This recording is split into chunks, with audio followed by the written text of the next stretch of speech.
ଦେଖନ୍ତୁ ନୂଆ ପ୍ରକାର ଗୋଟେ ସିଙ୍ଗଡ଼ା କରିଛି।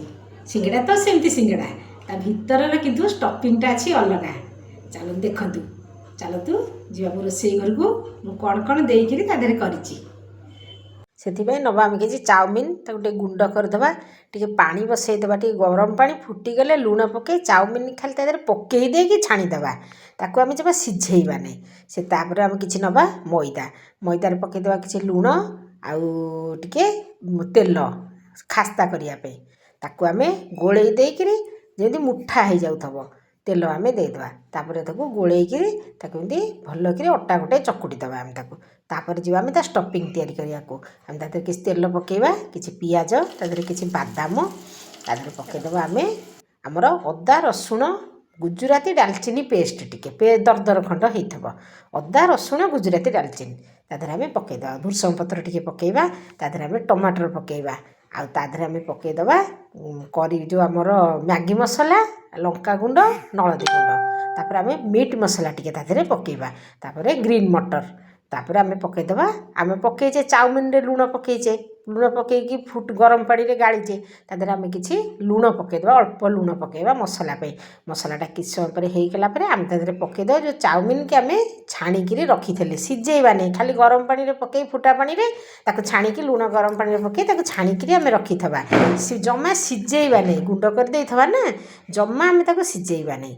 ତାକୁ ଶୁଖେଇ ଦେଇଥିବା। ତାପରେ ପକାଇଦେବା ଆମେ ଧନିଆ ପତ୍ର ପକାଇଦେବା। ଆମେ ଯିବା ନେକ୍ସଟ ପ୍ରୋସେସ୍କୁ। ଆମେ ମଇଦା ଚକୁଟିକି ରଖିଦେଇଥିଲେ କିଛି ସମୟ ତାକୁ। ତାପରେ ଆମେ ତାକୁ ଏମିତି ଛୋଟ ଛୋଟ ତାକୁ ଗୁଳା କରିଦେବା। ତା ଗୁଳା ଦେହରେ ଆମେ ଏମିତି ଲମ୍ବା ଲମ୍ବା ସାଇଜ୍ର ଆମେ ବେଲିବା ରୁଟିଟା, ଏମିତି ଲମ୍ବାଳିଆ ଟିକେ ଆମେ ଲମ୍ବାଳିଆ କରିବା। ତାକୁ ଆମେ ମଝିରୁ ଦ୍ୱିଖଣ୍ଡ କରିଦେବା। ତାକୁ ଆମେ ମଝିରୁ ଦ୍ୱିଖଣ୍ଡ କରିଦେଲେ ଆମେ ସିଙ୍ଗଡ଼ା ଆମର ଏମିତି ଆମେ କରିବା। ଟିକେ ବଡ଼ ବଡ଼ ସାଇଜ୍ କରିବେ, କାହିଁକିନା ଚାଉମିନଟା ନା ଟିକେ ବଡ଼ ବଡ଼ ସାଇଜ୍, ଟିକେ ବହୁତ ତା ଦେହରେ ଚାଉମିନ ଦେଲେ ଭଲ ଲାଗିବ। ଭଲ ବି ମାନେ ଖାଇବାରେ ପାଟିକି ଭଲ ଲାଗିବ। ଛୋଟ ଛୋଟ କରିବେନି ଜମା। ଛୋଟ ଛୋଟ କରିଲେ କ'ଣ କି ଚାଉମିନଟା ଯେମିତି ସିଝି ନଥିବ, ଏଇଟା ସବୁବେଳେ ମନେ ରଖିଥିବେ। ଦେଖନ୍ତୁ ସିଙ୍ଗଡ଼ା ଆମେ କେମିତି କରିବା। ଏମିତି ଗୋଟେ ସାଇଡ଼୍କି ନଉଟେଇ ଦେବା, ତା ଦେହରେ ଆମେ ପାଣି ଦେଇକରି ତାକୁ ବନ୍ଦ କରିଦେବା। ଦେଖନ୍ତୁ ସିଙ୍ଗଡ଼ା ପ୍ରୋସେସଟା ଦେଖନ୍ତୁ। ଏ ବନ୍ଦ ପାଖଟାକୁ ଆମେ ବୁଲେଇ ଦେବା ପଛପଟକୁ। ଦେଖନ୍ତୁ ଏମିତି କରିଦେବା।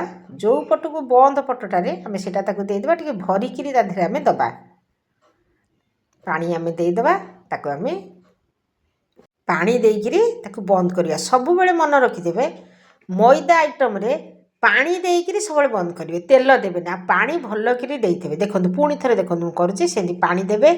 ପାଣି ଦେଇ ସାରିକିରି ତା କରଟା ବନ୍ଦ କରିବେ, ତାକୁ ଏମିତି ବୁଲେଇ ଦେବେ। ଦେଖନ୍ତୁ କେମିତି ଯେଉଁ ପଟକୁ ଗାରଟା ରହିବ ତା ଆର ପଟରେ ଦେବେ। ତା ଦେହରେ ଷ୍ଟଫିଂ ଦେଲେ ପୁଣି ସାଇଡ଼୍ରେ ଆର ପଟରେ ଟିକେ ପାଣି ଦେବେ, ଭଲସେ ପାଣି ଦେବେ।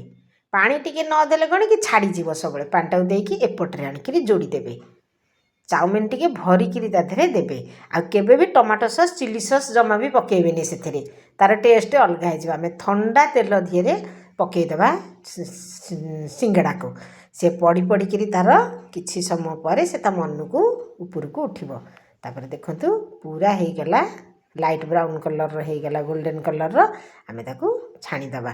ଆଙ୍କୁ ତ ଆଣିକିରି ଦେଲି, ସିଏ ତ ତାଙ୍କର ଖାଇଲେ ଟମାଟୋ ସସ୍ ସାଙ୍ଗରେ ଖାଇବେ, କିନ୍ତୁ ଟମାଟୋ ସସ୍ ଚାଉମିନରେ କେବେ ବି ଟମାଟୋ ସସ୍, ଚିଲି ସସ୍ ପକାଇବେ ନାହିଁ। ପ୍ଲେନ୍ କରିବେ ଅଦା ରସୁଣ ପେଷ୍ଟ। ଚାଉମିନରେ ବି ସିଙ୍ଗଡ଼ା ହେଉଛି। ଏଇଟା ଆମର ଅଡ଼ଶପୁର ଲୋକ ଯେଉଁମାନେ ଥିବେ, ଇଚ୍ଛାପୁର ପାଖରେ ଗୋଟେ ଦୋକାନ ଅଛି ପଛକୁ ଟିକେ। ଏଇଟା ବହୁତ ଦିନ ତଳେ ମୁଁ ଯାଇଥିଲି, ମୋର ହାତ ଲିଗାମେଣ୍ଟ ରପ୍ଚର ଥିଲା। ମୁଁ ଓଲଟପୁର ଯାଇଥିଲି, ଆସିଲା ବେଳକୁ ସବୁବେଳେ ସେ ଏଇଟା ଚାଉମିନ ସିଙ୍ଗଡ଼ା ସେ କରନ୍ତି। କରିଛି ବହୁତ ଥର, କିନ୍ତୁ ଆପଣମାନଙ୍କ ପାଖରେ ଏ ପ୍ଲାଟଫର୍ମ ନଥିଲା।